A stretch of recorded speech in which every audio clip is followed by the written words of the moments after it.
Controller general of India DCGI ने भारत में Covaxin और कोविशील्ड के इमरजेंसी इस्तेमाल की मंजूरी दे दी है, जिसके बाद ही अब दोनों कंपनियां अपनी अपनी वैक्सीन की गुणवत्ता को लेकर आमने सामने हैं।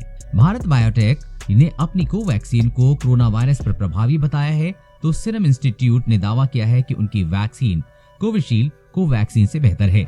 बिना पूरे डाटा के कोवैक्सीन को इमरजेंसी इस्तेमाल की मंजूरी मिलने के बाद विपक्ष सरकार को घेरने की कोशिश कर रहा है।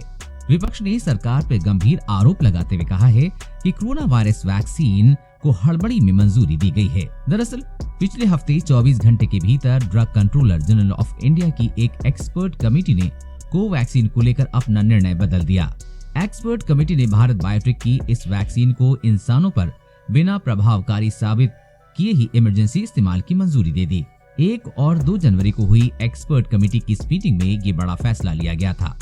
रिपोर्ट के मुताबिक SEC ने कोवैक्सीन के प्रतिबंध इस्तेमाल की मंजूरी को 2 जनवरी को पास किया था। इसके अगले ही दिन यानी कि 3 जनवरी को drug controller general of India के CDSCO डॉक्टर V.K. सोमानी ने कोवैक्सीन को कैंडिडेट पर इमरजेंसी इस्तेमाल की मंजूरी दे दी। डॉक्टर कृष्णा एल्ला ने आलोचकों को आड़े हाथों लेते हुए पूछा, पुणे स्थित सीरम इंस्टीट्यूट ऑफ इंडिया द्वारा उत्पादित कोविशील्ड वैक्सीन के एक संस्करण के ग्लोबल ट्रायल के डेटा पर ऐसे सवाल क्यों नहीं उठाए गए। 1 जनवरी को SEC की मीटिंग में भारत बायोटेक की तरफ से बताया गया था कि उसकी कोवैक्सीन कोरोना वायरस के स्ट्रेन के म्यूटेशन को टारगेट करने में सक्षम है। हालांकि कंपनी मीटिंग में अपने दावे को साबित करने के लिए पर्याप्त डेटा पेश नहीं कर पाई, इसलिए तब पैनल इस वैक्सीन की इमरजेंसी इस्तेमाल की मंजूरी देने के लिए एकमत नहीं हो पाया।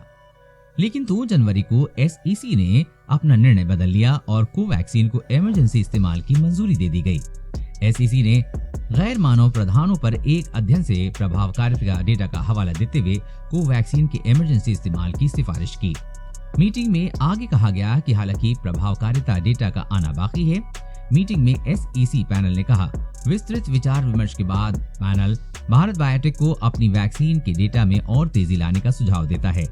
साथ ही पहले से चल रहे 3 फेज के ह्यूमन ट्रायल में और कैंडिडेट्स को शामिल करने को कहा जा रहा है।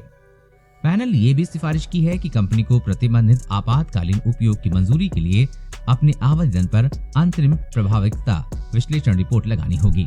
हालांकि ठीक 1 दिन बाद दोबारा बुलाई गई मीटिंग में SEC पैनल ने हैदराबाद की कंपनी भारत बायोटेक के बनाए गए कोवैक्सीन के इमरजेंसी इस्तेमाल की मंजूरी दे दी।